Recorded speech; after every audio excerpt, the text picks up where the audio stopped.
1970 में 4 मन किसान गेहूं बेचता था और 1 तोला सोना आता था। मतलब कि 1 कुंटल 60 किलो, 1 मन में 40 किलो गेहूं होते हैं, तो 1 तोला सोना आता था 4 मन गेहूं। और आज 1 तोला सोने की कीमत 1,30,000 रुपए है। तो किसान के 1 मन गेहूं की कीमत क्या 1,30,000 रुपए है? नहीं है, सिर्फ 1,000 रुपए का 1 मन बिक रहा है किसान का 40 किलो। दवाई महंगी हो गई, खाद महंगे हो गए, बीज महंगे हो गए, मजदूर महंगे हो गए, डीजल महंगा हो गया। किसान को खेती में उपयोग करने वाले सारे यंत्र महंगे हो गए, लेकिन किसान की फसल का दाम आज भी वही है।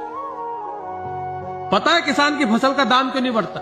कहते हैं कि किसान की फसल अगर महंगी हो गई, गेहूं महंगा हो गया, चना महंगा हो गया, मूंग महंगा हो गया, मक्का महंगी होगी, तो गरीब क्या खाएगा? आलिया मालिया जैसे इस देश का पैसा लेके भाग जाते हैं और गरीबों को खिलाने का ठेका सिर्फ किसान पर थोप दिया जाता है, कर्जदार किसान पे। तो गरीबों को खिलाओ ना, सरकार खिलाए ना।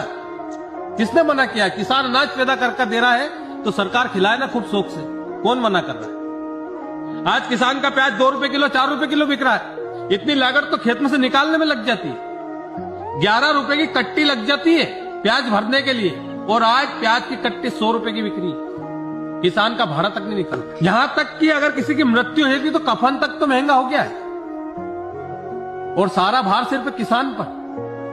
कब तक किसान की फसलें मिट्टी के भाव खरीदती रहेगी सरकार, और कब तक किसानों को कर्ज तले दबाती रहेगी? ये पूछता है भारत का किसान। हम मेहनत कश इस दुनिया से जब अपना हिस्सा मांगेंगे, एक बाग नहीं।